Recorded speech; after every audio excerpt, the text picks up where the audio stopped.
إن الحمد لله نحمده ونستعينه ونستغفره ونعوذ بالله من شرور أنفسنا وسيئات أعمالنا من يهده الله فلا مضل له ومن يضلل فلا هادي له وأشهد أن لا إله إلا الله وحده لا شريك له وأشهد أن محمدا عبده ورسوله يا أيها الذين آمنوا اتقوا الله حق تقاته ولا تموتن إلا وأنتم مسلمون يا أيها الناس اتقوا ربكم الذي خلقكم من نفس واحدة وخلق منها زوجها وبث منهما رجالا كثيرا ونساء واتقوا الله الذي تساءلون به والأرحام إن الله كان عليكم رقيبا يا أيها الذين آمنوا اتقوا الله وقولوا قولا سديدا يصلح لكم أعمالكم ويغفر لكم ذنوبكم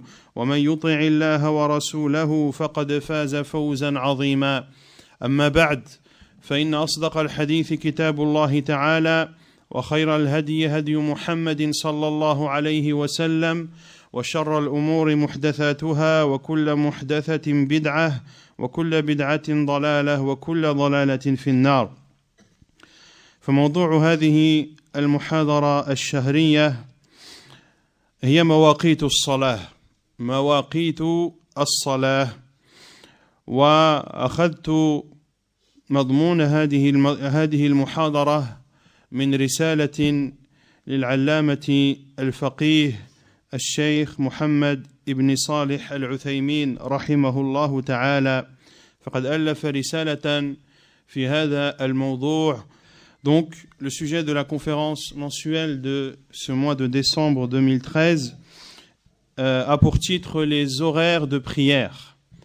Et je suivrai dans cette conférence, où je prendrai comme support pour cette conférence un épître de l'éminent savant, le juriste Muhammad ibn Salih al-Uthaymin, rahimahullah ta'ala, qui a écrit un épître à ce sujet qu'il a appelé Risalatun fi mawaqiti as-salah, un épître sur les horaires de prière. Donc Inch'Allah ta'ala, je tenterai de traiter de l'ensemble des sujets que le cheikh rahimahullah ta'ala a traité dans son épître. Pourquoi avoir pris un livre du cheikh Muhammad ibn Salih al-Uthaymin? Car le musulman se doit de prendre sa science des savants, de ceux qui sont réputés et reconnus pour leur science et pour leur piété. Et cela est également une forme d'éducation à moi-même et à l'ensemble des musulmans, de prendre la science des grands savants de l'islam. Et nul doute que le cheikh Muhammad ibn Salih al-Uthaymin rahimahullah ta'ala fait partie des grands savants de ce siècle, et il fait partie des savants qui sont une référence pour les musulmans. Le cheikh Muhammad ibn Salih al-Uthaymin rahimahullah ta'ala, il prenait cela comme une règle. Si vous entendez une personne parler en mal de cet éminent savant, sachez que cette personne est douteuse et éloignez-vous-en comme vous vous éloignez d'une bête féroce. Et l'on pourrait dire la même chose pour Cheikh Ibn Baz et la même chose pour Cheikh Muhammad Nasiruddin al-Albani rahimahullah ta'ala. Donc Cheikh Ibn Uthaymin rahimahullah ta'ala dit dans l'introduction de son épître qu'Allah subhanahu wa ta'ala فرض على عباده 5 صلوات في اليوم والليلة مؤقتة بأوقات اقتضتها حكمة الله ليكون العبد على صلة بربه تعالى في هذه الصلوات مدة هذه الأوقات كلها فهي للقلب بمنزلة الماء للشجرة تسقى به وقتا فوقتا لا دفعة واحدة ثم يقطع عنها. Il dit rahimahullah que Allah subhanahu wa ta'ala a rendu obligatoire à ses serviteurs d'accomplir 5 prières de jour et de nuit. Ces prières ont lieu pendant des moments bien précis, des moments qui ont été mises en place par la sagesse d'Allah subhanahu wa ta'ala. Ceci afin que le serviteur soit tout le temps en relation avec son Seigneur subhanahu wa ta'ala pendant l'ensemble de ses horaires. Et le cheikh rahimahullah donne un exemple ou fait une comparaison comme l'eau vient arroser l'arbre. Comme l'on arrose un arbre, on l'arrose à des moments bien précis et non arroser un arbre d'une seule et même fois, puis d'arrêter de l'arroser. Et parmi la sagesse d'Allah subhanahu wa ta'ala, dans le fait que les prières ont lieu à des horaires différentes et que cela permet aux serviteurs de ne pas être proie à une quelconque lassitude et de ne pas ressentir de poids lorsqu'il accomplit cette prière. Contrairement au fait que s'il devait l'accomplir dans une seule et même heure de la journée. Qu'Allah subhanahu wa ta'ala soit glorifié, celui qui est le plus sage des sages. Et dans cet épître, Cheikh Al-Uthaymin, rahimahullah ta'ala, traite de 4 sujets. Le premier, bien sûr, l'explication des horaires des prières. Le deuxième, l'obligation de faire la prière à son heure et le jugement de l'avancer ou de la reculer à son heure, c'est-à-dire de faire la prière au début de son heure ou à la fin de son heure. Le troisième chapitre est de définir à quel moment l'on considère qu'une prière a été accomplie à son heure et quelles sont les conséquences de cela. Puis il termine, rahimahullah, son épître par le chapitre du jugement de rassembler 2 prières à l'heure d'une d'elles. Et bien sûr, Cheikh Al-Uthaymin rahimahullah dit وَقَدْ مَشَيْنَا فِيهَا عَلَى مَا تَقْتَضِيهِ دَلَالَةُ الْكِتَابِ وَالسُّنَّةِ وَأَسْنَدْنَا الْمَسَائِلَ إِلَى أَدِلَّتِهَا لِيَكُونَ الْمُؤْمِنُ سَائِرًا عَلَى بَصِيرَةٍ وَيَزْدَادَ ثِقَةً وَطُمَأْنِينَةً. Et bien sûr, Cheikh Al-Uthaymin rahimahullah dit, et nous avons suivi dans cela ce que renferme le livre d'Allah et la sunna du prophète sallallahu alayhi wa sallam comme preuve. Et nous avons ajouté, nous avons lié chaque sujet à la preuve qui lui correspond. Ceci afin que le croyant avance en toute clairvoyance et afin qu'il adore Allah subhanahu wa ta'ala en toute confiance.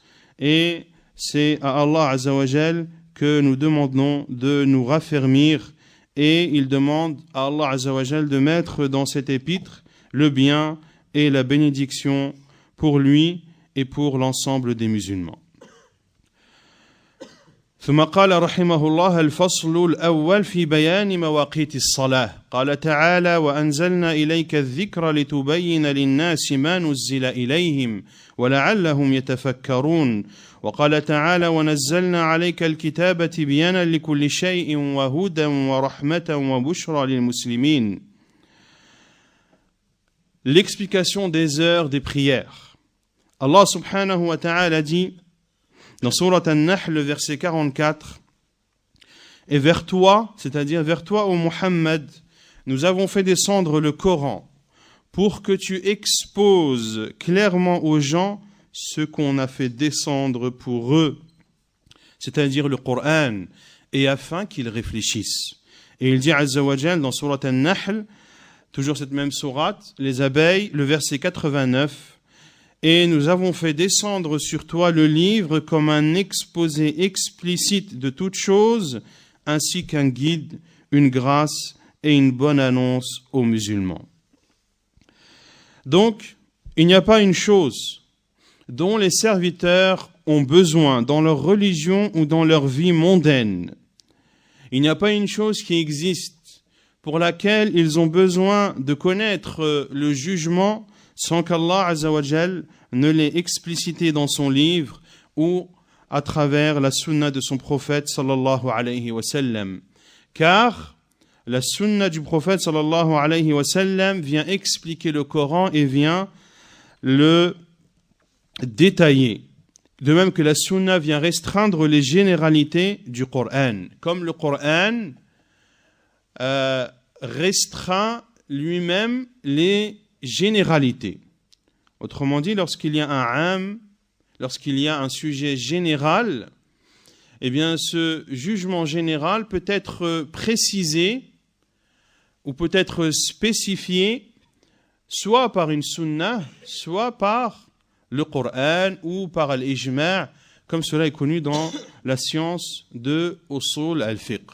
Et pour donner un exemple rapide, que j'ajoute de moi-même, la parole d'Allah Azza wa Jal concernant les femmes divorcées, وَالْمُطَلَّقَاتُ يَتَرَبَّصْنَ بِأَنفُسِهِنَّ ثَلَاثَةَ قُرُوءٍ. Et les femmes divorcées attendent une durée de 3 menstrues. Ici, dans ce verset, le verset est général. Allah Azza wa Jal parle des femmes divorcées, quelles que soient ces femmes divorcées, qu'elles soient enceintes ou qu'elles ne soient pas enceintes, que le mariage ait été consommé ou que le mariage n'ait pas été consommé. C'est donc un verset qui est am. Et d'autres versets viennent spécifier ce premier verset. Par exemple, Allah Azza wa Jalla dit وَأُولَاتُ الْأَحْمَالِ أَجَلُهُنَّ أَن يَضَعْنَ حَمْلَهُنَّ. Et celles qui sont enceintes, leur période de viduité est jusqu'au moment où elles accouchent. Donc ici, le premier verset a été restreint par le second. Et l'autre verset où Allah Azza wa Jalla dit et les femmes pour lesquelles le mariage n'a pas été consommé, elles n'ont pas de période de viduité à respecter. Donc, lorsqu'une femme est divorcée et que le mariage n'a pas été consommé auparavant, le divorce est appliqué sur le champ. Donc, ce qui explique la parole de Cheikh al-Uthaymin, rahimahullah, وَتُخَصِّصُ عُمُومَهُ وَالْقُرْآنُ يُخَصِّصُ عُمُومَهُ وَيُقَيِّدُ مُطْلَقَهُ أيضا. Et le tout provient d'Allah Azza wa Jal, que ce soit le Coran ou la Sunnah. Car le prophète sallallahu alayhi wa sallam, lorsqu'il parle, sa parole est révélation. وَمَا يَنْطِقُ عَنِ الْهَوَىٰ إِنْ هُوَ إِلَّا وَحْيٌ يُوحَىٰ. Et le prophète sallallahu alayhi wa sallam, comme le cite Cheikh al-Uthaymin rahimahullah dans cette risala, a dit sallallahu alayhi wa sallam ala inni utitu al-kitab wa mithlahu ma'ah. Il m'a été accordé le livre et un semblable avec lui. Quel est le semblable? La sunna du prophète sallallahu alayhi wa ala alihi wa sallam. Et c'est un hadith rapporté par Abu Daoud dans ses sunan selon une chaîne de transmission authentique. Et découle de cette règle générale, à savoir qu'il n'y a pas une chose dont les gens ont besoin de connaître le jugement sans que celle-ci soit présente dans le livre d'Allah ou dans la sunna du prophète sallallahu alayhi wa sallam. Eh bien, l'exemple de cela est l'explication des horaires de prière. Les horaires de prière, des prières qui sont au nombre de 5, qui sont les obligations faites par le corps, al-a'malu al-badaniyati, awkadu al-a'mali al-badaniyati faridatan. C'est l'adoration faite par les membres du corps la plus appuyée et la plus aimée chez Allah subhanahu wa ta'ala. Et Allah subhanahu wa ta'ala a explicité les horaires de prière dans son livre et le prophète sallallahu alayhi wa sallam les a expliqués également de façon extrêmement précise, une explication qui suffit amplement. Quant au livre d'Allah Azza wa Jal, Allah Azza wa Jal dit dans Surat al-Isra, le verset 78, أقم الصلاة لدلوك الشمس إلى غسق الليل وقرآن الفجر إن قرآن الفجر كان مشهودا فأمر الله تعالى نبيه صلى الله عليه وسلم والأمر له أمر لأمته معه أن يقيم الصلاة لدلوك الشمس أي من زوالها عند منتصف النهار إلى غسق الليل وهو اشتداد الظلمة وذلك عند منتصفه ثم فصل فقال وقرآن الفجر أي صلاة الفجر وعبر عنها بالقرآن لأنه يطول فيها. Allah subhanahu wa ta'ala dit dans Surat al-Isra, le verset 78, accomplit la prière au déclin du soleil jusqu'à l'obscurité de la nuit et fait aussi la lecture à l'aube, car la lecture à l'aube a des témoins. Allah Azza wa Jalla a donc ordonné à son prophète sallallahu alayhi wa sallam, et cet ordre ici est bien sûr général à l'ensemble de la communauté de Muhammad sallallahu alayhi wa sallam. Allah Azza wa Jalla ordonne d'accomplir la prière liduluk ash-shams, au déclin du soleil, c'est-à-dire lorsque le soleil dépasse son zénith au milieu de la journée. Et ceci jusqu'à l'obscurité de la nuit, c'est-à-dire jusqu'à ce que le ciel devient bien sombre. Et cela a lieu à peu près jusqu'à la moitié de la nuit. Puis Allah subhanahu wa ta'ala a explicité et a dit « Et fait aussi la lecture à l'aube », c'est-à-dire la prière de l'aube. Et pourquoi est-ce qu'Allah Azza wa Jal a caractérisé cette prière de l'Fajr par le Coran en disant la lecture? Car c'est pendant cette prière de l'Fajr que la lecture du Coran est longue, et plus longue. فاشتمل قوله تعالى لدلوك الشمس إلى غسق الليل أوقات صلوات أربع هي الظهر والعصر وهما صلاتان نهاريتان في النصف الأخير من النهار والمغرب والعشاء وهما صلاتان ليليتان في النصف الأول من الليل. أما وقت الفجر ففصله بقوله وقرآن الفجر وعلم به تعيين الوقت من إضافته إلى الفجر وهو تبيين ضوء الشمس في الأفق. Et donc la parole d'Allah Azza wa Jal accomplit la prière au déclin du soleil. On a dit que le déclin du soleil, c'est lorsque le soleil dépasse son zénith jusqu'à l'obscurité de la nuit.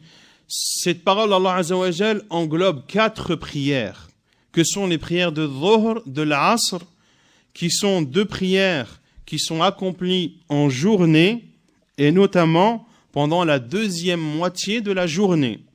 Et Al-Maghrib et Al-Isha, qui sont 2 prières accomplies de nuit, notamment dans la première moitié de la nuit. Quant à l'heure de l'Fajr, Allah Azza wa Jal a explicité en disant « et la lecture de l'aube ». Et l'on sait que la prière de l'Fajr a lieu à l'aube, car Allah Azza wa Jal a associé ceci à l'aube. Et qu'est-ce que l'aube? C'est l'apparition de la lueur du soleil à l'horizon. Et Allah subhanahu wa ta'ala a rassemblé les horaires de ces 4 prières sans séparation. Donc ici, Allah Azza wa Jal a fait une séparation entre les prières qui sont faites du déclin du soleil jusqu'à l'obscurité de la nuit. Puis il a dit « Wa Qur'an al-Fajr » et la lecture du Fajr, c'est-à-dire la prière de l'Fajr. Donc Allah Azza wa Jal a fait une séparation entre les 4 prières qui se suivent du déclin du soleil jusqu'à l'obscurité de la nuit et la prière de l'Fajr. Donc Allah Azza wa Jal a cité ces 4 prières que sont Al-Dhuhr, Al-Asr, Al-Maghrib et Al-Isha sans séparation, car les horaires de ces prières se suivent. Lorsqu'une prière sort, lorsque l'heure d'une prière sort, l'heure de la suivante entre. Et Allah Azza wa Jal a cité la prière de l'Fajr de façon séparée, car la prière de l'Fajr n'est liée à aucune prière, ni avant, ni après. Ni avant, ni après. Car avant la prière du Fajr,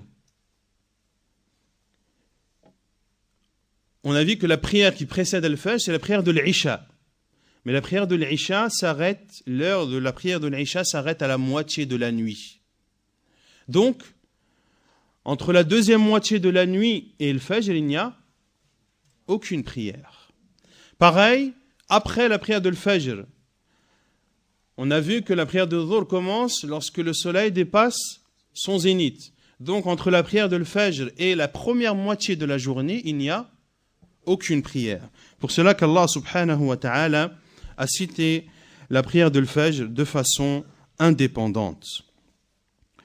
Donc ceci est la preuve des horaires de prière dans le livre d'Allah subhanahu wa ta'ala.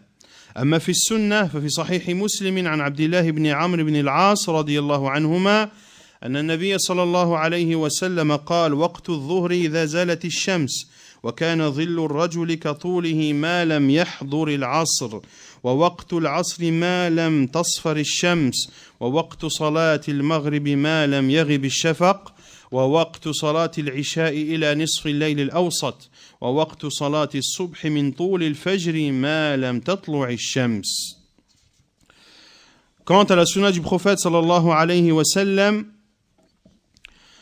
il y a le hadith de Abdullah ibn Amr ibn al-As radiyallahu anhuma rapporté par l'imam Muslim dans son Sahih, dans lequel le prophète sallallahu alayhi wa sallam a dit: l'heure de Dhuhr commence lorsque le soleil dépasse son zénith jusqu'à ce que l'ombre d'un homme soit égale à sa hauteur, tant que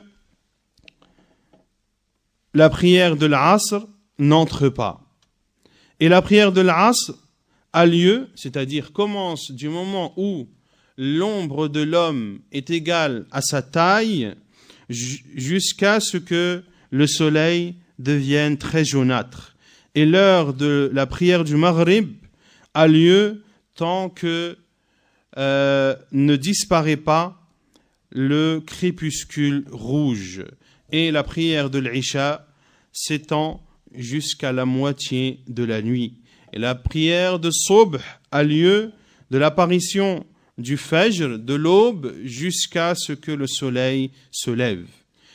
وقال رحمه الله وله من حديث أبي موسى الأشعري رضي الله عنه عن رسول الله صلى الله عليه وسلم أنه أتاه سائل يسأله عن مواقيت الصلاة فلم يرد عليه شيئا قال فأقام الفجر حين انشق الفجر والناس لا يكاد يعرف بعضهم بعضا ثم أمره يعني أمر بلالا كما في رواية النسائي فأقام بالظهر حين زالت الشمس والقائل يقول قد انتصف النهار وهو كان أعلم منهم ثم أمره فأقام بالعصر والشمس مرتفعة ثم أمره فأقام بالمغرب حين وقعت وفي رواية النسائي غربت الشمس ثم أمره فأقام العشاء حين غاب الشفق ثم أخر الفجر من الغد حتى انصرف منها والقائل يقول قد طلعت الشمس أو كادت ثم أخر الظهر حتى كان قريبا من وقت العصر بالأمس ثم أخر العصر حتى انصرف منها والقائل يقول قد احمرت الشمس ثم أخر المغرب حتى كان عند سقوط الشفق ثم أخر العشاء حتى كان ثلث الليل الأول ثم أصبح فدعا السائل فقال الوقت بين هادين. Et l'autre hadith rapporté par Muslim également dans son Sahih est le hadith d'Abu Musa al-Ash'ari radiyallahu anhu, qui rapporte du prophète sallallahu alayhi wa sallam qu'un homme est venu questionner le prophète sallallahu alayhi wa sallam sur les horaires de prière. Le prophète sallallahu alayhi wa sallam ne lui a rien répondu. Puis Bilal radiyallahu anhu a fait l'appel à la prière au moment où l'aube est apparue et les gens ne pouvaient se distinguer les uns des autres. C'est-à-dire qu'il faisait encore très sombre. Puis, le prophète sallallahu alayhi wa sallam a ordonné à Bilal, comme cela est dans la version de An-Nasa'i.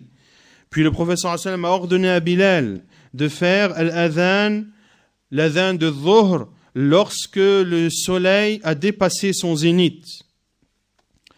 Et les gens disaient que l'on est encore à la moitié de la journée. Puis il a ordonné à Bilal d'appeler à la prière de l'Asr, alors que le soleil était élevé. Puis, il lui a ordonné d'appeler à la prière du Maghrib lorsque le soleil venait de se coucher. Puis, il lui a ordonné d'appeler à la prière de l'Isha lorsque le crépuscule rouge a disparu. Puis le prophète sallallahu alayhi wa sallam, à la prière du Fajr du lendemain, a retardé la prière de l'Fajr jusqu'à ce qu'un long laps de temps se soit écoulé, au point qu'une personne ait dit « Le soleil s'est levé ou il s'est presque levé ». Puis le prophète sallallahu alayhi wa sallam a retardé la prière de Dhuhr jusqu'à être proche de la prière de l'Asr de la veille. Et la prière de l'Asr de la veille, le prophète sallallahu alayhi wa sallam l'a fait lorsque le soleil était encore très haut. Puis, il a retardé la prière de l'Asr jusqu'à ce qu'un long laps de temps se soit écoulé et qu'une personne ait dit « Le soleil est devenu rougeâtre ». Puis le prophète sallallahu alayhi wa sallam a retardé la prière du Maghrib jusqu'à ce que le crépuscule rouge s'apprêtait à disparaître. Puis, il a retardé la prière de l'Isha jusqu'au premier tiers de la nuit. Et le lendemain matin, c'est-à-dire le surlendemain, le troisième jour, le prophète sallallahu alayhi wa sallam a appelé celui qui l'a questionné et lui a dit « Les horaires sont entre celles-ci ». Les horaires des prières sont entre les deux limites que j'ai mis en pratique. Le prophète sallallahu alayhi wa sallam, le premier jour, a fait toutes les prières au début de leur heure. Et le deuxième jour, le prophète sallallahu alayhi wa sallam a fait les prières à la fin de leurs horaires. Et le prophète sallallahu alayhi wa sallam a dit que l'heure de la prière, c'est entre la première heure et la deuxième heure. Puis Cheikh Al-Uthaymin rahimahullah ta'ala dit فاتضح بهذه الآية الكريمة والسنة النبوية القولية والفعلية بيان أوقات الصلوات الخمس بيانا كافيا شافيا على النحو التالي. Puis Cheikh Al-Uthaymin rahimahullah dit il apparaît donc de ce verset et de la sunna du prophète sallallahu alayhi wa sallam verbale et de la sunna du prophète sallallahu alayhi wa sallam qu'il a fait par ses actes, il y a l'explication des horaires des 5 prières, une explication amplement suffisante. Et ceci comme suit. Premièrement, la prière de Salat al-Dhuhr commence lorsque le soleil dépasse son zénith, c'est-à-dire lorsqu'il dépasse la moitié du ciel, jusqu'à ce que l'ombre de toute chose soit à la taille de celle-ci.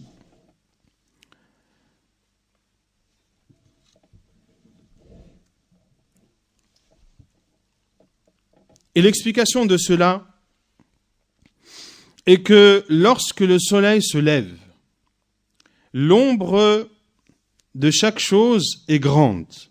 Puis cette ombre ne cesse de diminuer. L'ombre ne cesse de diminuer lorsque le soleil se lève. Plus le soleil se lève et plus l'ombre est petite. Jusqu'à ce que l'ombre disparaisse. Lorsque le soleil est au-dessus de l'objet ou de la personne, eh bien, il n'y a plus d'ombre. Et lorsque l'ombre réapparaît, c'est-à-dire lorsque le soleil commence son déclin, c'est là où l'heure de Dhuhr commence. Jusqu'à ce que l'ombre de la chose ou de la personne a la même taille que cette même chose ou cette même personne. À ce moment, l'heure de Dhuhr sort. Puis il dit, rahimahullah, وقت صلاة العصر من كون ظل الشيء مثله إلى أن تصفر الشمس أو تحمر ويمتد وقت الضرورة إلى الغروب لحديث أبي هريرة رضي الله عنه أن النبي صلى الله عليه وسلم قال من أدرك ركعة من الصبح فقد قبل أن تطلع الشمس فقد أدرك الصبح ومن أدرك ركعة من العصر قبل أن تغرب الشمس فقد أدرك العصر. Et l'heure de l'Asr commence du moment où l'ombre de l'objet ou de la personne a la même taille que celle-ci, jusqu'à ce que le soleil devienne extrêmement jaune ou rouge. Et Cheikh Al-Uthaymin dit, et l'horaire waqt ad-darura, l'horaire dans lequel la prière de l'Asr n'est faite qu'en cas de force majeure. Et les savants ont dit, concernant l'heure de l'Asr, que l'heure de l'Asr est divisée en deux. Il y a l'heure dans laquelle la prière est autorisée, et il y a une heure dans laquelle l'heure de l'Asr ne peut être faite qu'en cas de force majeure. Qu'en cas de force majeure. L'heure dans laquelle l'heure de l'Asr se fait de façon normale, c'est lorsque l'ombre d'une chose ou d'une personne a la même taille que celle-ci, jusqu'à ce que le soleil devienne extrêmement jaunâtre ou rouge. Puis, l'heure de force majeure continue jusqu'au Maghrib. L'heure de force majeure continue jusqu'au Maghrib. Et la preuve de cela est la parole du prophète sallallahu alayhi wa sallam dans le hadith rapporté par Al-Bukhari et Muslim, dans lequel le prophète sallallahu alayhi wa sallam a dit, celui qui rattrape ou celui qui atteint une unité de prière de Subh avant que le soleil ne se lève, a alors atteint la prière de Subh. Et celui qui atteint une rak'at de la prière de l'Asr avant que le soleil ne se couche, a alors atteint la prière de l'Asr. Troisièmement, l'heure de la prière du Maghrib commence min ghurub ash-shamsi ila maghrib ash-shafaqi wa huwa al-humra. Commence du moment où le soleil se couche jusqu'à la disparition du crépuscule, qui est la couleur rougeâtre. Donc l'heure du Maghrib commence lorsque le soleil se couche, c'est-à-dire lorsque le disque solaire disparaît à l'horizon. Et à ce moment, il y a ce qu'on appelle le crépuscule du coucher du soleil, qui est cette lueur rougeâtre qui apparaît à l'horizon de l'endroit où le soleil se couche. Et l'heure de Maghrib est présente tant que ce crépuscule rouge est présent.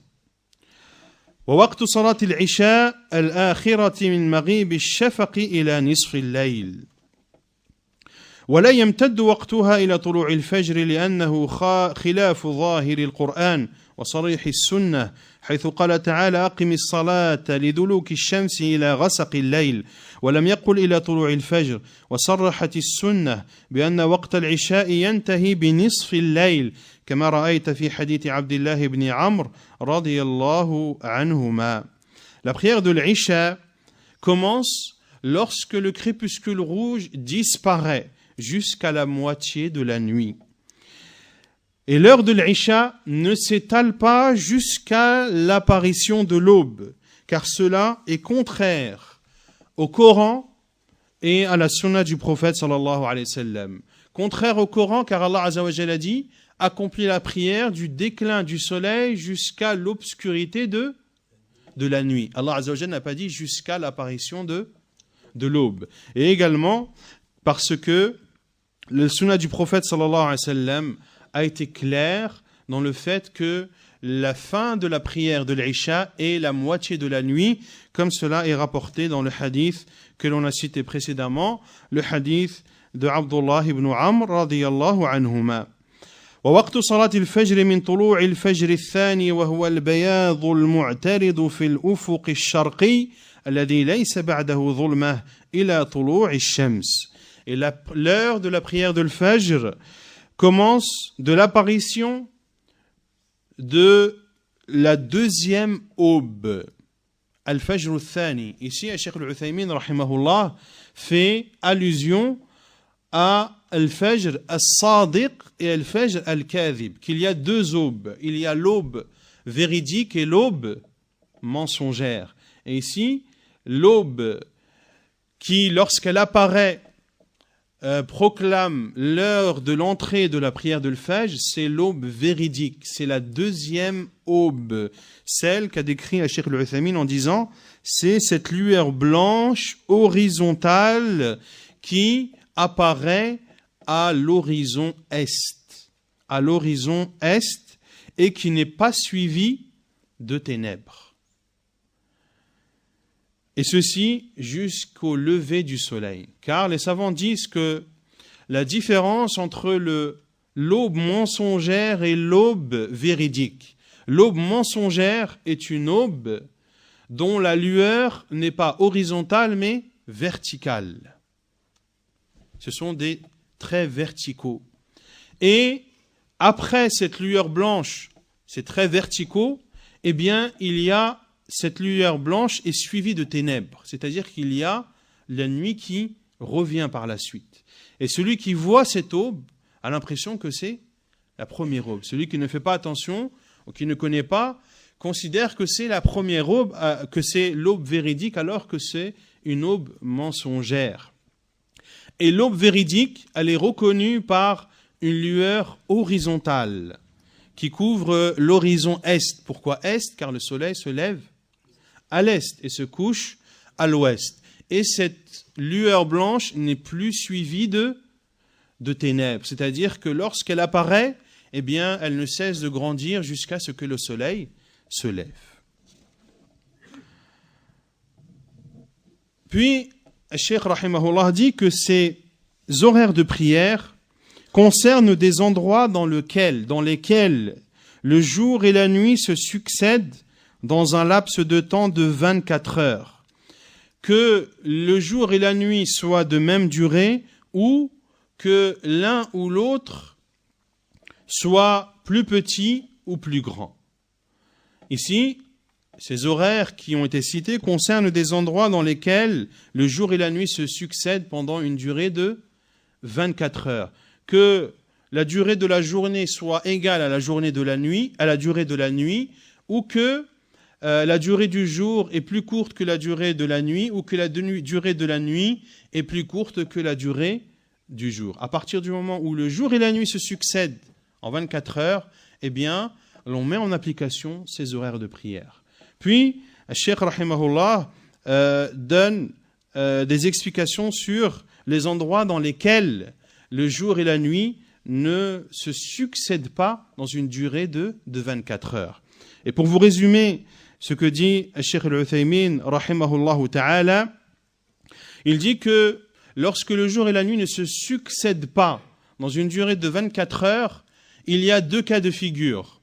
Soit cela a lieu pendant un certain temps, pendant quelques saisons par exemple, ou soit cela a lieu toute l'année. Si cela a lieu pendant quelques jours ou une durée moindre, il dit, rahimahullah, que l'on prend en compte le dernier moment où la journée et la nuit se sont succédés en 24 heures. Par exemple, si avant que le soleil et la nuit ne se succèdent plus en 24 heures, le moment précédent était que la nuit apparaissait pendant 4 heures et le jour pendant 20 heures. Eh bien, lorsque le jour et la nuit ne se succéderont pas en 24 heures, eh bien, l'on calculera nos heures de prière en prenant en compte la dernière fois que cela était possible. Et il dit, rahimahullah, concernant les endroits dans lesquels il y fait toujours nuit ou il fait toujours jour. Il dit que l'on doit estimer. Et il cite pour preuve le hadith du Dajjal. Lorsque les compagnons radiyallahu anhum ont demandé au prophète sallallahu alayhi wa sallam combien de temps le faux messie allait rester sur terre, le prophète sallallahu alayhi wa sallam a répondu Arba'una yawma, 40 jours.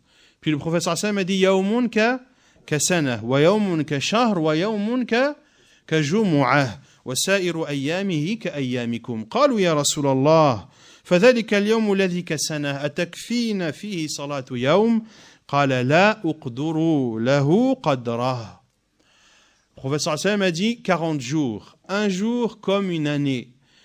Un jour comme un mois. Et un jour comme un vendredi, c'est-à-dire comme une semaine. Et le reste des jours comme vos jours. Ils ont dit, ô envoyé d'Allah, concernant ce jour qui sera comme une année, la prière d'un jour nous suffira, les prières d'un jour nous suffiront-elles? Le professeur Hassan a dit non, mais estimez-les. Non, mais estimez-les. Ainsi, le professeur Hassan n'a pas considéré que 5 prières suffisaient pour ce jour qui sera long comme une année. Ainsi, comment estimer? Certains savants ont dit, l'on estime en considérant que le jour est de 12 heures et la nuit de 12 heures. Et ainsi, faire les prières selon cette estimation. Et d'autres savants ont dit, et c'est l'avis qu'a choisi Cheikh Al-Uthaymin, rahimahullah, que l'on doit prendre en compte l'endroit le plus proche dans lequel le jour et la nuit se succèdent dans une durée de 24 heures. Puis il dit, rahimahullah, l'obligation d'accomplir la prière à son heure et le jugement de l'avancer au début de son heure ou à la fin. Il est obligatoire de faire toutes les prières pendant l'heure qui lui a été fixée. Allah Azza wa Jalla dit, Inna as-salata kanat 'ala al-mu'minina kitaban mawquta. La prière demeure pour les croyants une prescription à des temps déterminés, c'est-à-dire une obligation qui est faite dans des heures bien précises. Et Allah Azza wa Jalla a dit, dans le verset de l'Isra, accomplit la prière au déclin du jour, au déclin du soleil, jusqu'à l'obscurité de la nuit, et la lecture du Fajr, car la lecture du Fajr a des témoins. Il est donc interdit aux musulmans d'avancer une prière ou certaines prières avant l'entrée de son heure, car ceci fait partie, hamukallah, du dépassement, de l'outrepassement des limites d'Allah, et cela est considéré comme istihza'un bi ayati, comme le fait de se moquer des signes d'Allah.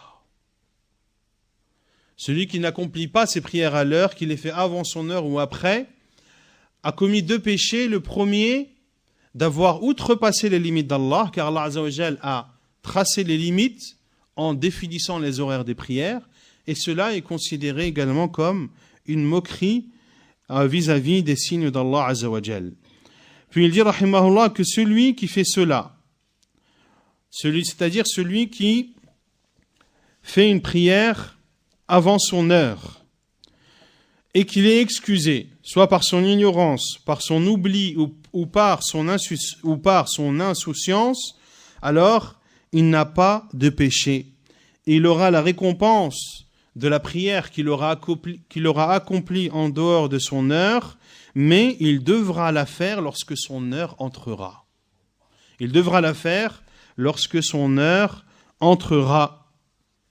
Car l'entrée de l'heure est le moment dans lequel il nous est ordonné de faire cette prière. Et celui qui l'a fait avant, sans excuse, sa prière ne sera pas acceptée de lui et il n'aura pas accompli son devoir. Car le prophète sallallahu alayhi wa sallam a dit « Man amila amalan laysa alayhi amruna fahuwa radd » Celui qui accomplit un acte sans qu'il n'y ait notre commandement est rejeté. Et il est interdit aux musulmans de retarder la prière de son heure, car ceci également fait partie de l'outrepassement des limites d'Allah, et cela est considéré comme une moquerie vis-à-vis des signes d'Allah.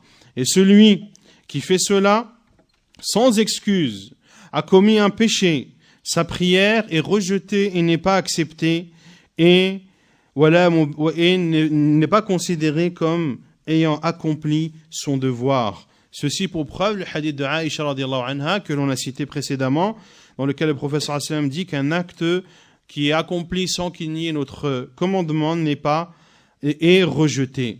Et cette personne qui a retardé la prière jusqu'à ce qu'elle sorte de son heure se doit de se repentir vers Allah subhanahu wa ta'ala et de réformer ses actions dans le futur.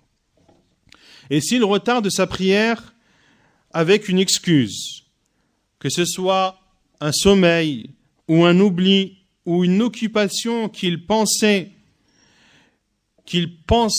ou qu'il considérait comme lui permettant de retarder sa prière de son heure, alors il doit prier cette prière lorsque cette excuse est levée.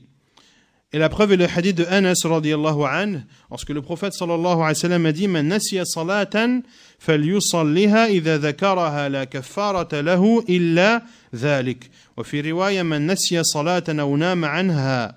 Muttafaqun alayh. La preuve est le hadith de Anas ibn Malik radiyallahu anhu, dans lequel le prophète sallallahu alayhi wa sallam a dit: celui qui oublie une prière, qu'il l'a pris au moment où il s'en rappelle. Il n'a d'autre expiation vis-à-vis d'elle que cela. Et dans une autre version, le prophète sallallahu alayhi wa sallam a dit: celui qui oublie une prière ou dort pendant celle-ci. Et lorsque les prières qui ont été manquées sont plusieurs, lorsqu'il a manqué plusieurs prières avec une excuse, alors il doit les prier dans l'ordre. Au moment où son excuse est levée, il ne doit en aucun cas la retarder jusqu'à l'heure de cette même prière au lendemain.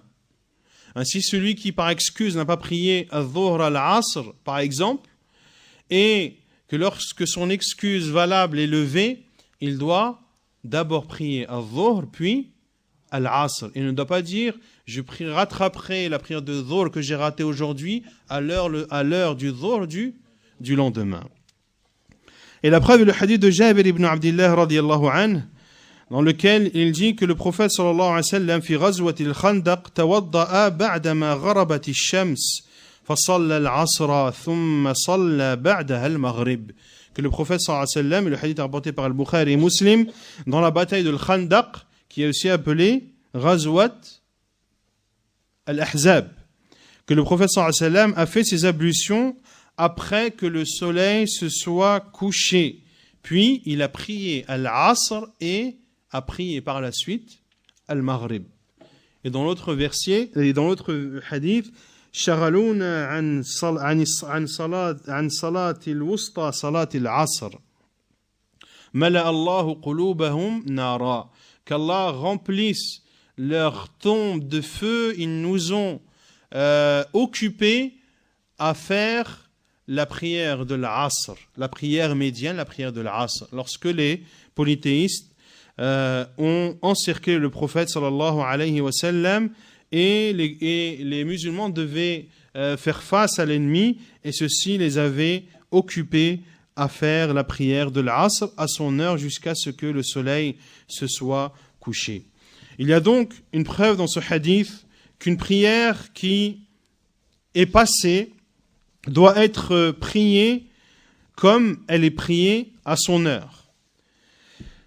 Et vient appuyer cela le hadith d'Abu Qatada radiyallahu anhu, dans l'histoire dans laquelle le prophète sallallahu alayhi wa sallam a dormi, lui et ses compagnons, dans un voyage, a dormi pendant la prière de l'Fajr, jusqu'à ce que le soleil se soit levé.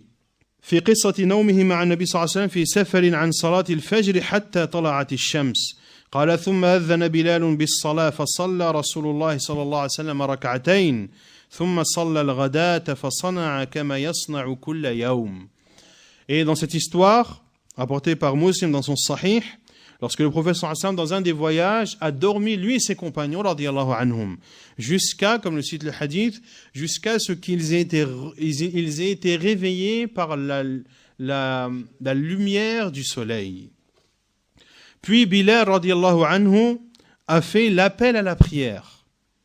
Et le prophète sallallahu alayhi wa sallam a prié 2 raka'at, qui sont les 2 raka'at de Al-Fajr, puis a prié Salat al-Ghadah. Et Salat al-Ghadah, c'est un des noms de Salat al-Subh. Ainsi, le prophète sallallahu alayhi wa sallam a fait comme il faisait tous les jours, c'est-à-dire faire les 2 raka'at de Al-Fajr, puis les 2 prières obligatoires de Subh. Ainsi, Cheikh Al-Uthaymin dit, rahimahullah, que lorsque la journée, l'on rattrape une prière de la nuit, celle-ci devra se faire à haute voix. Et si la nuit l'on rattrape une prière de la journée, alors on devra la faire à voix basse. Ainsi, celui par exemple qui rattrape la prière de l'Maghrib et la prière de l'Isha le lendemain matin, eh bien, il devra prier al-Maghrib à voix haute et l'Isha à voix haute. Bien sûr, les deux premières rak'at. Et l'autre cas de figure est également valable lorsque la journée tu rattrapes, lorsque la nuit, tu rattrapes des prières manquées la journée. Et il dit, rahimahullah, que celui qui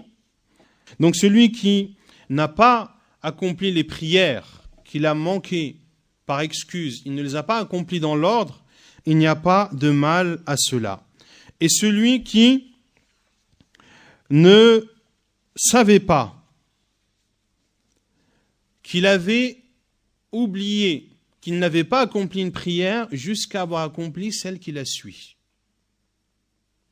Par exemple, celui qui a prié al-Asr et il a complètement oublié d'avoir prié al-Dhuhr. Qu'est-ce qu'il doit faire?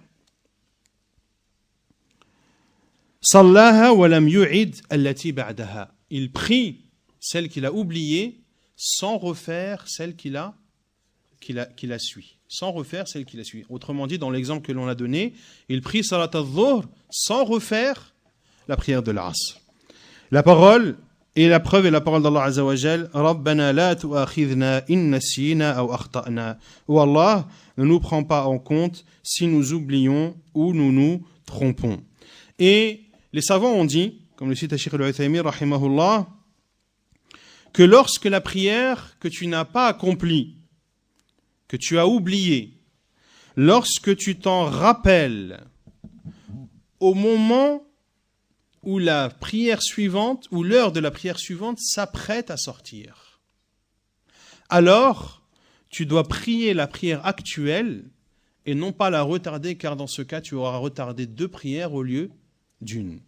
Dans l'exemple que l'on donne, tu n'as pas prié la prière de Dhuhr. Tu t'en es rappelé que vers la fin de la prière de l'Asr. Si tu pries à Dhuhr, l'heure de la prière de l'Asr va sortir. Tu auras donc retardé 2 prières. Et les savants disent ici que dans ce cas précis, tu accomplis la prière actuelle.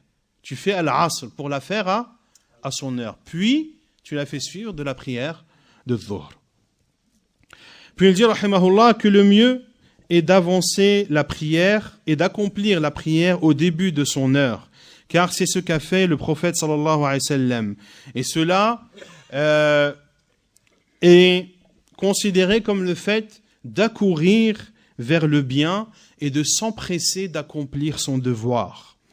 Dans le Sahih de Bukhari, selon Abu Barzat al-Aslami radiyallahu anhu, il a été questionné comment prier le prophète sallallahu alayhi wa sallam la prière obligatoire.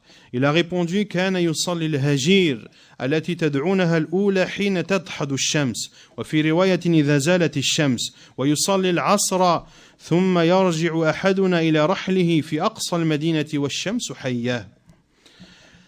Et la preuve est le hadith d'Abu Barzat al-Aslami radiyallahu anhu lorsqu'il a été questionné sur comment accomplissait le prophète sallallahu alayhi wa sallam ses prières obligatoires. Il a répondu, il priait al-Hajir, celle que vous appelez la première, qui est salat al-Dhuhr, au moment où le soleil dépassait son zénith.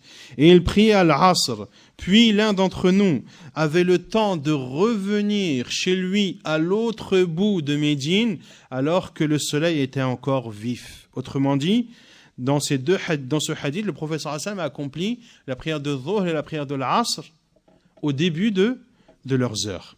وروى مسلم من حديث سلمة بن الأكوع رضي الله عنه أن النبي صلى الله عليه وسلم كان يصلي المغرب إذا غربت الشمس وتوارت بالحجاب. Et dans le Sahih de Muslim, selon Salama ibn al-Akwa radiyallahu anhu, il dit que le prophète sallallahu alayhi wa sallam priait la prière du Maghrib au moment où le soleil se couchait et que le soleil était caché derrière son voile. C'est-à-dire au début de la prière du Maghrib. Et le soleil caché de son voile, ici le voile du soleil, c'est Al-ufuq, c'est là l'horizon. وكان يستحب أن يؤخر من العشاء التي تدعونها العتمة وكان يكره النوم قبلها والحديث بعدها وكان ينفتل من صلاة الغداة حين يعرف الرجل جليسه ويقرأ بالستين إلى المئة. Et concernant la prière de l'Isha, le prophète sallallahu alayhi wa sallam l'a retardée, celle que vous appelez al-Atamah, qui est un des noms de Salat al-Isha. Et le prophète sallallahu alayhi wa sallam détestait de dormir avant et de parler après. Et lorsqu'il terminait la prière du Fajr, il terminait la prière de Fajr lorsque l'homme reconnaissait celui qui était assis à côté de lui, et il lisait pendant la prière de Fajr entre 60 et 100 versets. Et Al-Bukhari et Muslim rapportent dans leur Sahih, selon Jabir ibn Abdullah radiyallahu anhu, que le prophète sallallahu alayhi wa sallam priait l'Isha de temps en temps, ahyanan wa ahyana. De temps en temps, il la priait au début de son heure et de temps en temps à la fin de son heure. Puis il dit, radiyallahu anhu, lorsque le prophète sallallahu alayhi wa sallam voyait les compagnons qui étaient réunis, alors il accomplissait la prière de l'Isha. Et lorsqu'il les voyait se retarder, c'est-à-dire prendre leur temps pour venir à la mosquée, alors il retardait la prière de l'Isha. Et la prière de Subh, le prophète sallallahu alayhi wa sallam la priait kana yusalliha bi ghalas. Et al-ghalas, c'est le moment où al-ghalas, c'est le mélange entre la lueur de l'aube et les ténèbres de la nuit. Autrement dit, que le prophète sallallahu alayhi wa sallam priait au début de l'heure de l'Fajr. Et dans le Sahih de Muslim, selon Abdullah ibn Umar radiyallahu anhuma, il dit, nous sommes restés une nuit à attendre le prophète sallallahu alayhi wa sallam pour la prière de l'Isha. Il est sorti lorsque était dépassé le tiers de la nuit. حين ذهب ثلث الليل أو بعده. Et le prophète sallallahu alayhi wa sallam a dit, dans ce même hadith, لولا أن يثقل على أمتي لصليت بهم هذه الساعة. ثم أمر المؤذن فأقام الصلاة وصلى. Et le prophète sallallahu alayhi wa sallam a dit ce jour-là, si ce n'était pas lourd pour ma communauté, j'aurais prié l'Isha, la prière de l'Isha à cette heure-ci, c'est-à-dire au premier tiers de la nuit. Puis il a ordonné au mu'adhin d'appeler à la prière et de prier. Et dans le Sahih de Bukhari, selon Abu Dharr al-Ghifari radiyallahu anhu, il dit, nous étions avec le prophète sallallahu alayhi wa sallam en voyage. L'appeleur, al-mu'adhin, a voulu appeler à la prière de Dhuhr, et le prophète sallallahu alayhi wa sallam lui a dit, abrid, rafraîchis. Puis il a voulu appeler à la prière, puis le prophète sallallahu alayhi wa sallam a dit, rafraîchis. Hatta ra'ayna fay'at talul. Hatta ra'ayna fay'at talul. Jusqu'à ce que nous ayons vu l'ombre, al-fay, qui est un nom donné à l'ombre qui vient après que le soleil dépasse son zénith. Pour cela que la langue arabe est beaucoup plus précise que la langue française. La langue française, l'ombre avant le zénith et après le zénith, on appelle ça une ombre. En arabe, non. Après le zénith, on appelle ça al-fay. Et at-talul, c'est le pluriel de tel, afwan. Et tel, c'est un amas de sable et de terre qu'il y a à la surface de la terre, dont la hauteur n'est pas grande.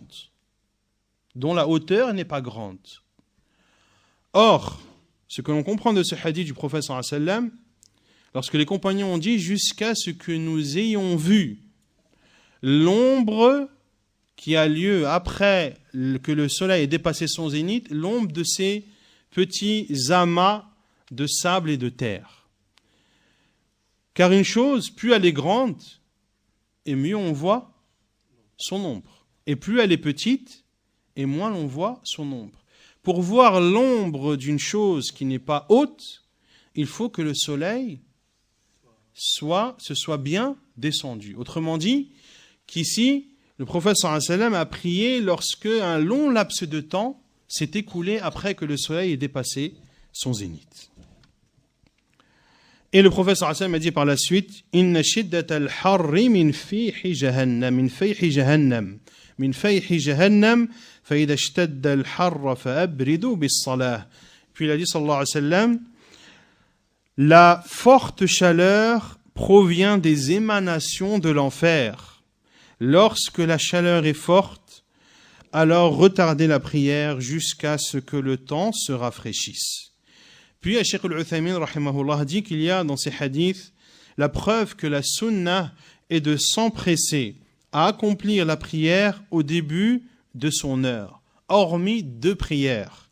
La première qui est la prière de Dhuhr, qui, lorsqu'il fait chaud, lorsqu'il fait très chaud, le mieux est de la retarder jusqu'à ce que le temps se rafraîchisse et que l'ombre grandisse.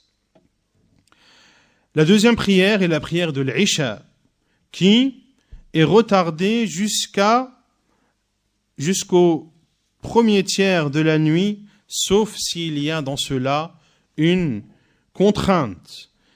Ainsi, l'on doit jauger en fonction de la situation des prieurs.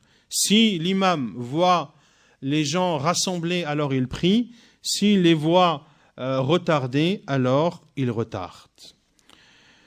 Puis il dit, rahimahullah, faslun fima yudraku bihi al-waqtu wa ma yatarattabu ala dhalik.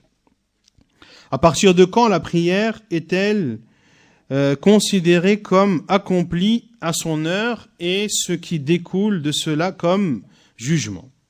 Il dit, rahimahullah, que l'on atteint l'heure de la prière en ayant accompli une rak'at de cette prière. C'est-à-dire que la personne, lorsque il accomplit une seule rak'at à l'heure de la prière, alors il a atteint cette prière. Et la preuve est le hadith d'Abu Hurayra radiyallahu anhu, rapporté par Al-Bukhari et Muslim, dans lequel le prophète sallallahu alayhi wa sallam a dit: Man adraka rak'atan min as-salah faqad adraka ar-rak'ah. Celui qui a atteint une rak'at de la prière a alors atteint l'ensemble de la prière. Et il dit sallallahu alayhi wa sallam dans l'autre version: celui qui atteint de la prière de Subh une rak'at avant que le soleil ne se lève a alors atteint la prière de Subh. Et celui qui atteint une rak'at de la prière de l'Asr avant que le soleil ne se couche a alors atteint la prière. Et dans la version de Al-Bukhari, le prophète sallallahu alayhi wa sallam a dit: lorsque l'un d'entre vous atteint une prosternation de la prière de l'Asr avant que le soleil ne se couche, alors qu'il termine sa prière. Et s'il atteint une prosternation de la prière de Subh avant que le soleil ne se lève, alors qu'il complète sa prière. Ainsi, ces deux versions prouvent clairement que celui qui atteint une unité de prière pendant l'heure de celle-ci, en accomplissant les deux prosternations. Pour qu'une rak'at soit complète, il faut le qiyam, le ruku' et les deux prosternations. S'il a accompli une prière, une unité de prière avec ces deux prosternations, alors il a atteint la prière à son heure. Et s'il atteint moins qu'une rak'at, moins qu'une unité de prière, alors il n'a pas atteint la prière à son heure. Puis Cheikh al-Uthaymin rahimahullah cite deux jugements qui découlent de cela.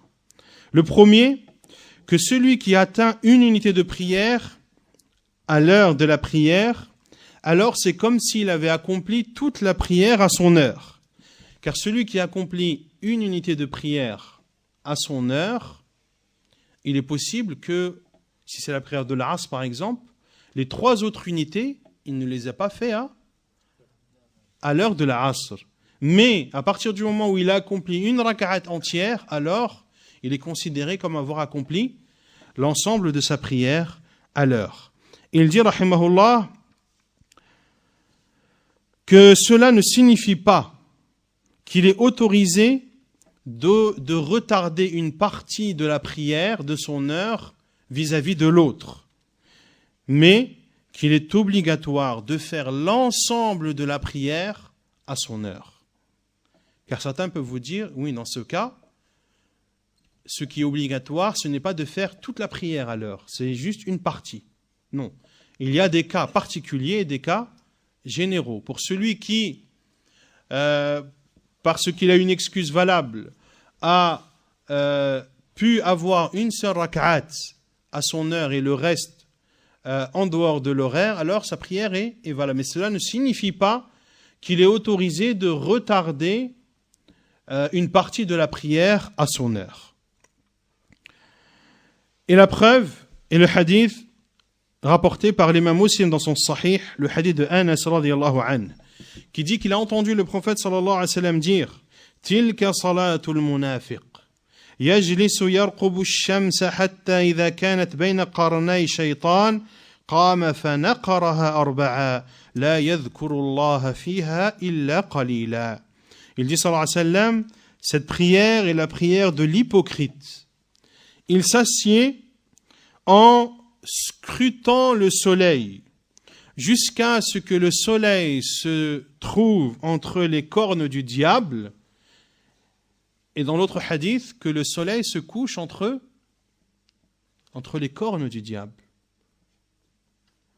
Donc ici le prophète sallallahu alayhi wa sallam, lorsqu'il a dit jusqu'à ce que le soleil soit entre les deux cornes du diable, c'est-à-dire que le soleil s'apprête à se coucher. Alors il se lève et le prophète sallallahu alayhi wa sallam a dit فَنَقَرَهَا أَرْبَعًا. An-naqru, qu'est-ce que ça signifie? Picorer ou becqueter. Picorer, c'est lorsque un oiseau mange avec son bec. Un oiseau, quand il mange avec son bec, est-ce qu'il fait ça au ralenti ou est-ce que ses mouvements sont extrêmement rapides? Ils sont extrêmement rapides. Comme si cette personne qui attend que le soleil se couche presque, se lève et fait la prière de l'Asr de façon extrêmement rapide. Au point que le prophète sallallahu alayhi wa sallam ait comparé cela à un picorement. Et prenez ça comme une règle, que dans la sunna du prophète sallallahu alayhi wa sallam ou dans le Coran, lorsque l'être humain est comparé à un animal, c'est toujours en guise de réprimande. Et ce n'est jamais une éloge. Le prophète sallallahu alayhi wa sallam a interdit de prier, de s'allonger comme s'allonge le chien dans la prière, en mettant en avant ses avant-bras. Et plein d'autres comparaisons qu'Allah subhanahu wa ta'ala ou son prophète sallallahu alayhi wa sallam ont fait avec les animaux. Donc ici, le prophète sallallahu alayhi wa sallam a dit jusqu'à ce que le soleil soit entre les cornes du diable, alors il se lève et la picore 4 fois. C'est-à-dire, il fait les 4 rak'at de façon extrêmement rapide. Et il dit sallallahu alayhi wa sallam, la yadhkuru Allah fiha illa qalila. Il n'évoque Allah dans cette prière que très peu. Le deuxième jugement qui découle de cela est, je vous demande d'être attentif à cela. Il dit rahimahullah que celui qui atteint, on déduit de cela, que celui qui a atteint l'heure de la prière pendant une durée suffisante pour accomplir une rak'at, alors cette prière est obligatoire pour lui. Celui qui atteint l'heure de la prière pendant un laps de temps suffisant pour accomplir une unité de prière, alors cette prière est obligatoire. Puis, Cheikh Al-Uthaymin, rahimahullah, et il dit, que cela ait lieu au début de l'heure ou à la fin de l'heure. Que cela ait lieu au début de l'heure ou à la fin de l'heure. Et il donne un exemple. 2 exemples, rahimahullah. Le premier concernant le début de l'heure. Il dit, rahimahullah, lorsqu'une femme a ses menstrues,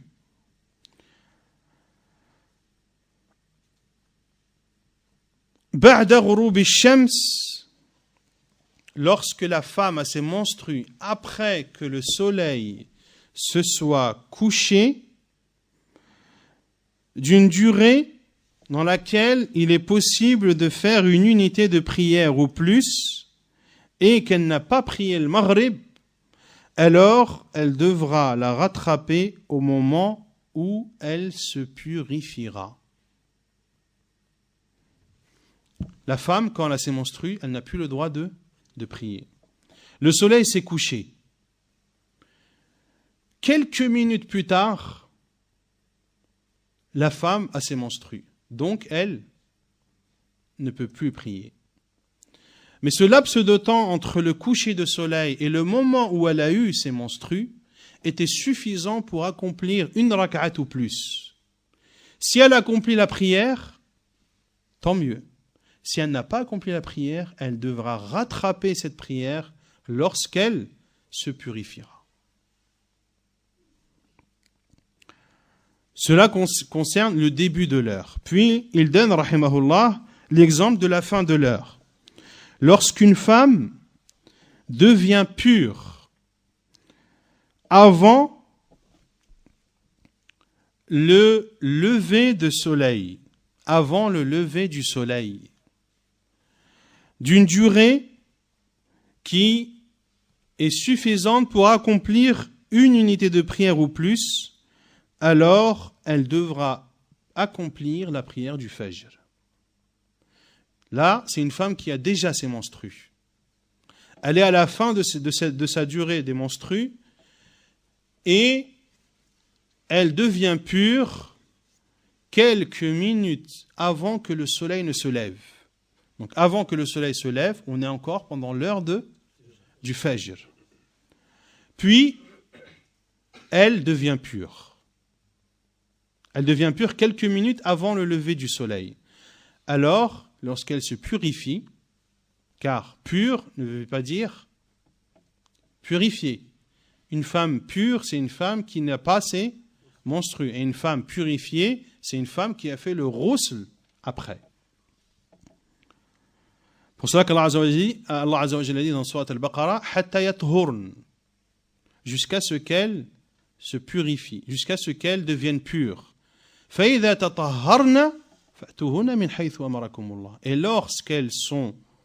lorsqu'elles se sont purifiées, alors vous pouvez avoir des rapports avec elles. Ainsi, on ne peut avoir de rapport avec une femme qui s'est purifiée de ses menstrues qu'après qu'elle n'ait fait son ghusl. Et Cheikh Al-Uthaymin dit, et l'exemple est le même lorsque la femme devient pure avant le coucher du soleil. Avant le coucher du soleil. Lorsqu'elle devient pure avant le coucher du soleil d'une durée suffisante pour accomplir une unité de prière, alors elle devra prier quelle prière? La prière de l'Asr. Et si elle a ses menstrues après le coucher du soleil, d'une durée qui ne permet pas d'accomplir une unité de prière, ou lorsqu'elle devient pure avant le lever du soleil d'une durée moindre ou d'une durée dans laquelle il n'est pas possible d'accomplir une unité de prière, alors il ne lui est pas obligatoire d'accomplir la prière de l'Asr dans le premier exemple, et il ne lui est pas obligatoire d'accomplir la prière de l'Fajr dans le second exemple. Puis, il termine, rahimahullah, par le 4e chapitre, qui est le jugement de rassembler deux prières à l'une d'entre elles.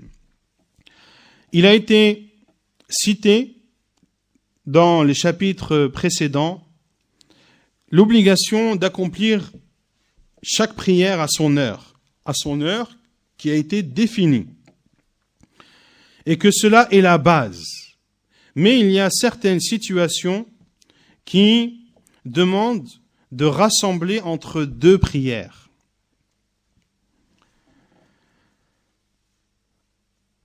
Et certaines situations demandent même ou justifient même le caractère préférentiel de rassembler ces prières. et ceci conformément à la règle islamique à laquelle Allah Azza wa Jal a fait allusion dans sa parole subhanahu wa ta'ala, yuridu Allahu bikumul yusr wa la yuridu bikumul usr.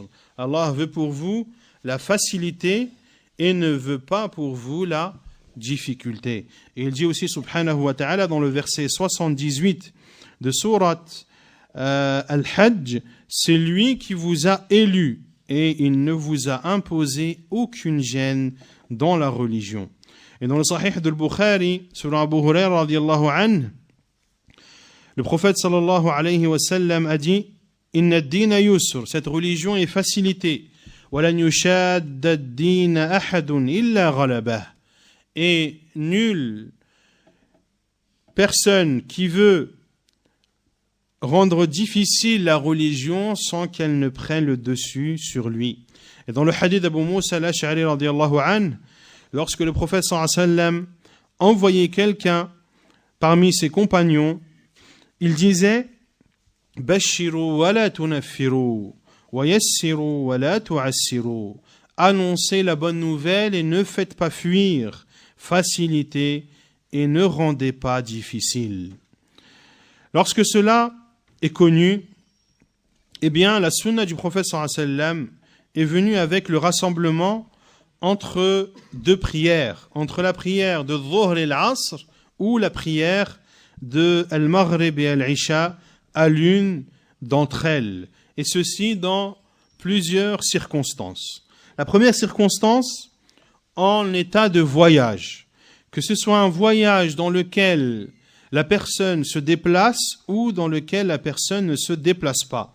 Dans le Sahih de Bukhari, selon Anas ibn Malik radiyallahu anhu, le prophète sallallahu alayhi wa sallam, Anas radiyallahu anhu a dit que le prophète sallallahu alayhi wa sallam rassemblait entre les prières de l'Maghrib et de l'Isha en voyage. Et dans le Sahih de l'imam Muslim, il dit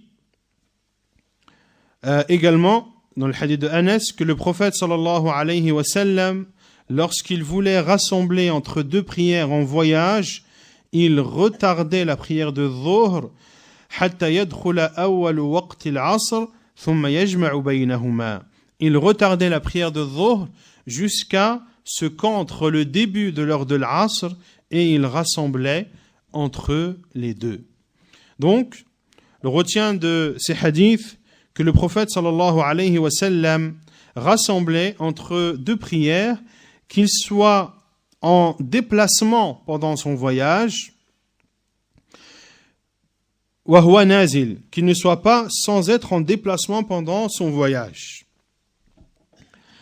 Ceci, le prophète sallallahu alayhi wa sallam l'a fait soit pour montrer l'autorisation de cela, ou soit parce qu'il a eu un besoin de rassembler. Ceci car le prophète sallallahu alayhi wa sallam n'a pas rassemblé dans les prières dans son pèlerinage lorsqu'il était à Mina. Donc un voyageur, il y a deux cas. Soit il se déplace pendant son voyage, ou soit il ne se déplace pas. Quand on dit ne se déplace pas, c'est-à-dire que, bien sûr, pour voyager, il faut se déplacer. Mais il est possible qu'une personne voyage puis fasse une escale. Et l'escale peut être courte ou longue. Et dans cette escale, il ne se déplace pas. Il est dans son hôtel ou dans une demeure, etc. Ici, dans le hadith précédent, on en déduit que le prophète sallallahu alayhi wa sallam a rassemblé entre les prières dans un voyage dans lequel au moment où il était voyageur, mais ne se déplaçait pas. Cheikh al-Uthaymin dit, le prophète sallallahu alayhi wa sallam a fait cela soit pour montrer l'autorisation, que cela est légiféré, ou soit parce qu'il y avait un besoin de le faire, car le prophète sallallahu alayhi wa sallam, dans une situation similaire, n'a pas rassemblé entre les prières. Quelle est cette situation similaire? Lors de son pèlerinage, sallallahu alayhi wa sallam, lorsqu'il était à Mina. Les prières à Mina pendant le pèlerinage, elles se font raccourcies, mais chacune à son heure. On ne les rassemble pas lorsque l'on est à Mina. Ainsi, Cheikh al-Uthaymin dit que le mieux, le préférable pour le voyageur qui ne se déplace pas, c'est de ne pas rassembler ses prières. Et s'il rassemble, il n'y a pas de mal à cela, sauf s'il a un besoin de le faire, soit parce qu'il est extrêmement fatigué et qu'il a besoin de se reposer, ou parce que, par exemple, il est dur d'obtenir de l'eau à chaque heure, ou autre raison similaire. Alors le mieux pour lui sera de rassembler les prières et de bénéficier de cette dérogation. Quant au voyageur qui se déplace, le mieux pour lui est de rassembler entre les prières de Dhuhr et de l'Asr, et de rassembler entre les prières de l'Maghrib et de l'Isha, selon ce qui est le plus simple et aisé pour lui, soit d'avancer imma jam'a taqdim, c'est-à-dire d'avancer la deuxième prière à l'heure de la première, ou bien de faire un jam'u ta'khir, c'est-à-dire de retarder la première jusqu'à l'heure de la deuxième.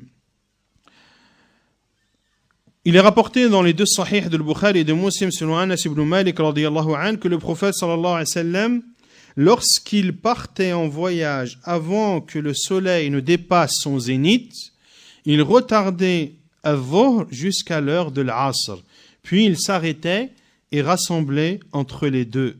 Et lorsque le prophète sallallahu alayhi wa sallam voyageait après que le soleil ait dépassé son zénith, il priait la prière de Dhuhr avant de s'engager dans son voyage. Ceci est la première situation dans laquelle il est autorisé de rassembler entre deux prières. La deuxième situation est lorsqu'il y a un besoin de rassembler entre deux prières. Lorsque le fait de ne pas rassembler est une contrainte ou une difficulté, que la personne soit résidente ou voyageur. La preuve est ce qui est rapporté dans le Sahih de l'imam Muslim, selon Abdullah ibn Abbas radiyallahu anhuma, que le prophète sallallahu alayhi wa sallam a rassemblé entre les prières de Dhuhr et l'Asr et entre les prières de l'Maghrib et l'Isha à Médine, sans qu'il n'y ait de peur ni de pluie. Il a été dit, pourquoi a-t-il fait cela? Il a répondu, afin de ne pas créer de contraintes pour sa communauté. Kayla yuhrija ummatah. Dans ce hadith, il y a une preuve, comme le dit Cheikh al-Uthaymin, que lorsqu'il y a un besoin de rassembler entre deux prières et que, en délaissant ce rassemblement, il y a une contrainte et une difficulté, alors il lui est autorisé de rassembler les prières, qu'il soit résident ou qu'il soit voyageur. Cheikh al-Islam ibn Taymiyyah rahimahullah a dit, tous les hadiths prouvent que le fait de rassembler les prières à 1 heure, fil waqt al-wahid, à 1 heure, c'est-à-dire à 1 heure des deux prières, tous les hadiths prouvent que le prophète sallallahu alayhi wa sallam a rassemblé les prières à l'heure d'une d'entre elles afin de lever la contrainte à sa communauté. Ainsi, il est autorisé de rassembler entre les prières, et lorsque l'on dit rassembler, c'est entre Dhuhr et l'Asr et Al-Maghrib et Al-Isha. Lorsque dans le fait de délaisser ce rassemblement, il y a une contrainte qu'Allah Azza wa Jal a levée pour la communauté. Et prouve cela, وَيَدُلُّ عَلَى ذَلِكَ وَذَلِكَ يَدُلُّ عَلَى الْجَمْعِ لِلْمَرِيضِ. Cela se justifie pour le fait de rassembler les prières pour le malade, pour qui c'est une contrainte, الذي يحرج صاحبه بتفريق الصلاة بطريق أولى وأحرى. Pour qui c'est une contrainte de prier chaque prière à son heure. Et également, celui qui, par exemple, ne peut accomplir ses ablutions qu'à l'heure de l'une des deux prières. Soit parce qu'il n'a pas la possibilité de se purifier, ou soit tout simplement parce qu'il n'a pas assez d'eau, et qu'il n'a d'eau que pour faire une seule ablution. Donc ici, le mieux pour lui, s'il sait qu'il n'aura pas d'eau, c'est de rassembler entre eux les deux prières. Et la troisième le troisième cas de figure est le rassemblement des prières à Arafat et à Muzdalifa pendant les jours du Hajj. Car dans le Sahih de l'imam Muslim, dans le hadith de Jabir radiallahu anhu, le hadith de Jabir qui est connu, un long hadith dans lequel Jabir radiallahu anhu décrit de façon très précise le pèlerinage du prophète sallallahu alayhi wa sallam. جابر رضي الله عنه دي فأجاز رسول الله صلى الله عليه وسلم حتى أتى عرفة فوجد القبة قد ضربت له بنمرة فنزل بها حتى إذا زاغت الشمس أمر بالقصوى فرحلت له فأتى بطن الوادي فخطب الناس قال ثم أذن فأقام ثم أذن ثم أقام فصلى الظهر ثم أقام فصلى العصر ولم يصلي بينهما شيئا. Dans le hadith de Jabir, dans lequel il dit que le prophète sallallahu alayhi wa sallam, lorsqu'il a dépassé Al-Muzdalifa et s'est dirigé à Arafat. On ne va pas rentrer dans les détails, mais il y a une faïda dans cela, à savoir que les polythéistes faisaient une forme de pèlerinage. Et les Quraysh de la Mecque ne se rendaient jamais à Arafat. Ils restaient toujours à Al-Muzdalifa. Et Al-Muzdalifa fait partie de l'Haram, fait partie de la terre sacrée. Et il disait, nous sommes les habitants de la terre sacrée, nous n'en sortons pas. Et lorsque les polythéistes ont vu, pendant le pèlerinage du prophète sallallahu alayhi wa sallam, combien de pèlerinages a fait le prophète sallallahu alayhi wa sallam? Combien de pèlerinages? Un seul. Le prophète sallallahu alayhi wa sallam a fait un seul pèlerinage dans sa vie. Le prophète sallallahu alayhi wa sallam est passé par Muzdalifa pour se rendre à Arafat. Et les polythéistes, lorsqu'ils ont vu le prophète sallallahu alayhi wa sallam passer par Al-Muzdalifa, ils ont cru qu'il allait s'y arrêter comme eux avaient l'habitude de s'y arrêter. Mais le prophète sallallahu alayhi wa sallam a dépassé Al-Muzdalifa et s'est rendu à Arafat. C'est pour ça que Jabir radiallahu anhu a dit فَأَجَازْ أَيْ تَجَاوَزْ. Le prophète sallallahu alayhi wa sallam a vu qu'on avait établi une tente pour lui à Namira. Et Namira ne fait pas partie de Arafat. Namira ne fait pas partie de Arafat, c'est pour ça que la mosquée de Namira actuelle est grande et vaste et que elle est tellement grande qu'une partie de cette mosquée fait partie de Arafat et l'autre partie ne fait pas partie de Arafat. Ceux qui ont l'occasion de prier dans Masjid al-Namira, ils verront qu'il y a une délimitation dans cette même mosquée pour dire ici c'est Arafat, ici ce n'est pas Arafat. Pour ceux qui veulent y rester toute la journée jusqu'au Maghrib, eh bien qu'ils fassent en sorte d'être du bon côté de la mosquée de Namira. Le prophète sallallahu alayhi wa sallam est resté à Namira jusqu'à ce que le soleil ait dépassé son zénith, puis il a ordonné à ce que l'on prépare sa chamelle appelée Al-Qaswa, et lorsque le prophète sallallahu alayhi wa sallam est arrivé à Batn al-Wadi, qui est aussi appelé Wadi Urana, qui, selon l'avis de la plupart des savants, ne fait pas partie également de Arafat.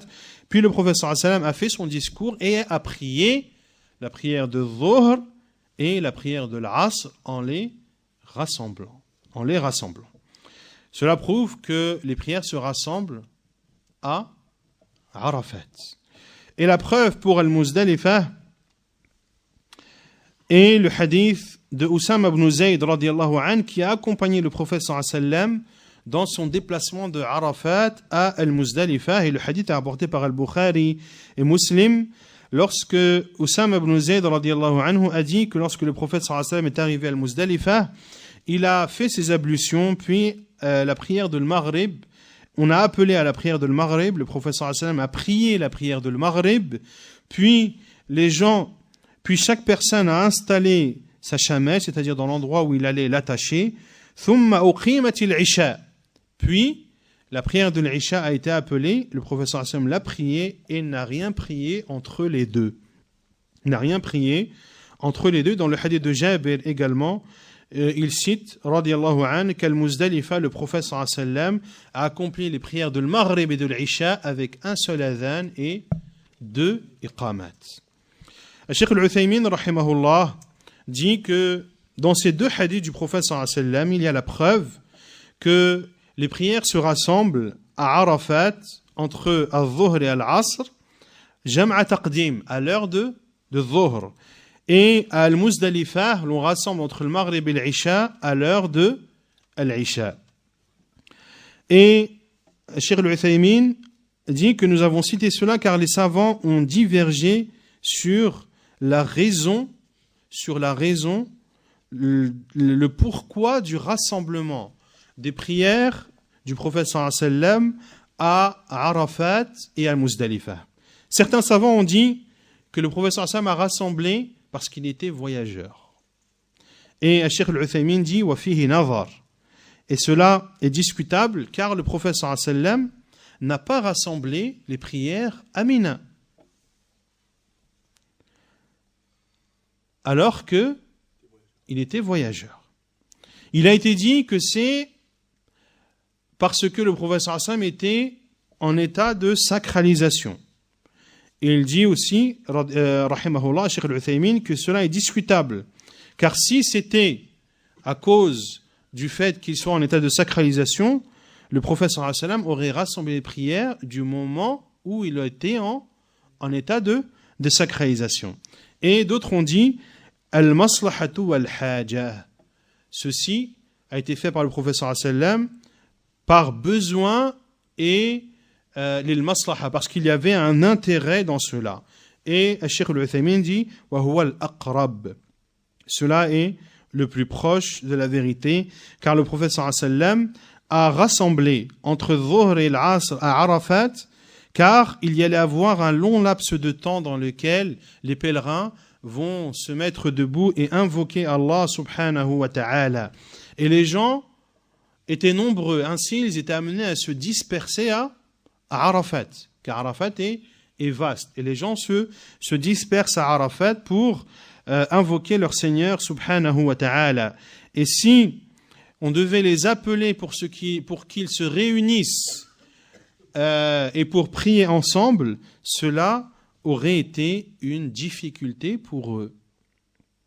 Quant à Al-Muzdalifa, eh bien, ils ont également besoin de rassembler, car les gens partent juste après le coucher du soleil. Et si ils devaient rester pour accomplir les prières à Al-Muzdalifa, ils auraient accompli leurs prières sans être en état de quiétude et sans faire preuve d'humilité et de concentration pendant celle-ci. وهذا عين الصواب والمصلحة لجمعه بين المحافظة على الخشوع في الصلاة ومراعاة أحوال العباد. Et ceci est la vérité que le prophète sallallahu alayhi wa sallam a réuni les prières pour l'intérêt des musulmans afin qu'ils soient concentrés dans leurs prières, et ceci en prenant en considération leur situation particulière pendant ces jours-ci. Fasubhan al-Hakim ar-Rahim.